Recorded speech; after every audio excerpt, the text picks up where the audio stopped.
My designation is Trooper 27-5555, sir. We call him Fives. I'm Heavy. This is Echo.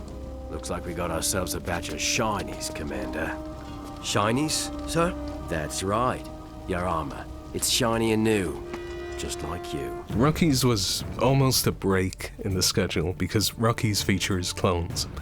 And what's really, really nice about clones from a production standpoint is it's the same guy with a new hairdo or maybe a different facial tattoo or beard or something. It's up to the voice actors to sort of bring the different individual personalities out. Sentry, do you copy? Interference from the medias? I don't see him down there, Sarge. Our fantastic voice actor, D. Baker, brought him to life. You wanted excitement, Heavy. Right. Ooh, meteor shower. Dee and I talk about giving each clone kind of a thing, and this is who they are, so that we try to make them very unique characters. One of them is just kind of really into his own books and studying protocol. I can catch up on the reg manuals. That's really, Maintenance clone. Leave him alone. They kept him in his growth jar too long. Justin Ridge does beautiful pinup art. Because these guys were alone hanging on a space station, I said, well, why don't you do some of your pinup girl art and we'll throw it on the walls. Like, these guys have nothing better to do. So we should, again, a personality for the clone, that they're not just so pristine and clean that they would put posters up or be listening to the radio, Armed Forces radio. That was kind of cool. You're listening to the Grand Army of the Republic broadcast. In a lot of the early episodes, we did not have a lot of assets. An asset is anything like a vehicle or character, a location. So we had to reuse a lot of things. We had to be creative. We had a Betty droid, so we used her as a VJ, just to get across the Armed Forces radio personality. The voice of the Outer Rim. But if you look closely, you'll see some of the things the same way you saw things repurposed in the old movies. There was plenty of new stuff in Rookies as well. The planet itself, the Rishi moon, was brand new. Don't forget about those giant eels. The Rishi eel is brand new, the thing that eats one of the clones. I've never seen. There was also the base itself, which was another Tang Li design. And that's another instance of, once we have this thing, you're going to see it again.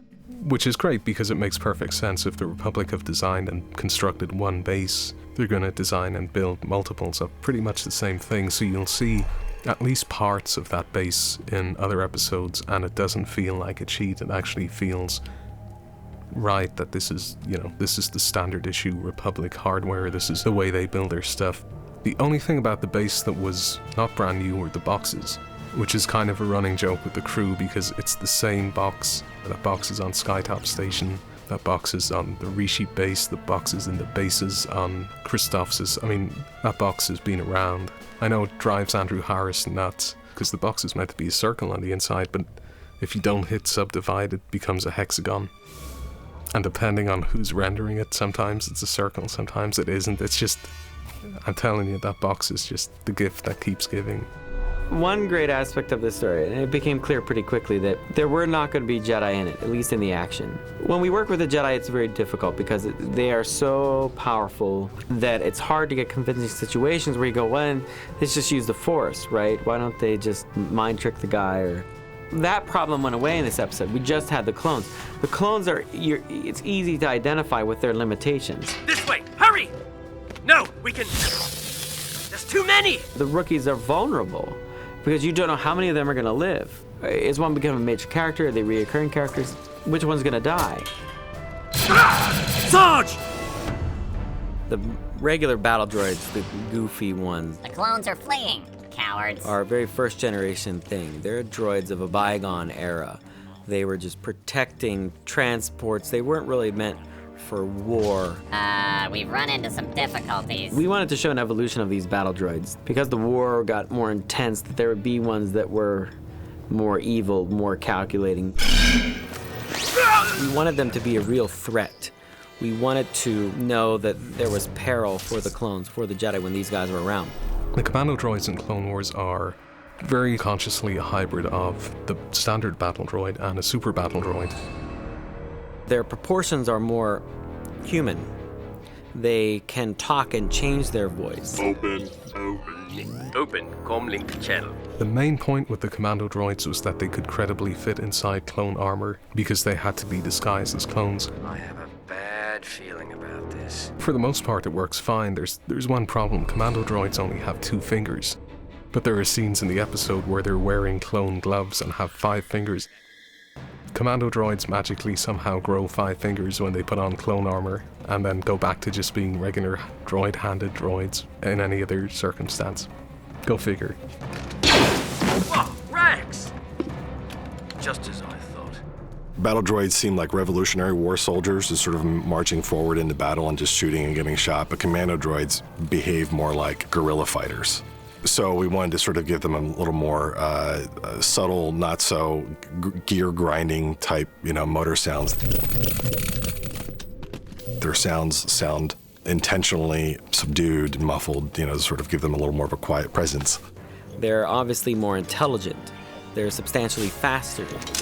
It raises the question, why don't the Separatists just use hundreds and thousands of these guys? They would win the war rather easily. And obviously, a more sophisticated droid is more expensive to make. It's hard to manufacture.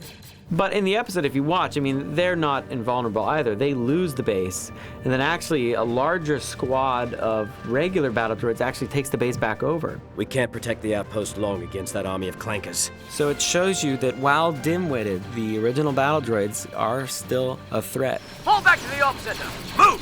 At the end of Rookies, there's the clone that sort of stays behind as the base is being raided towards the end of the episode. Oh, yeah. And he's got that Gatling gun. His gun jams on him, and they've rigged the place to blow, and all the droids have kind of come in, and just as he's going to go to blow the thing up, he gets shot. And then we kind of go out of the music at that moment, and then sort of all you hear is his heartbeat. Heavy, come in! Do we take prisoners? When we get those moments, we really like to Yeah. you play that up to really just focus in on what's happening. Click. I don't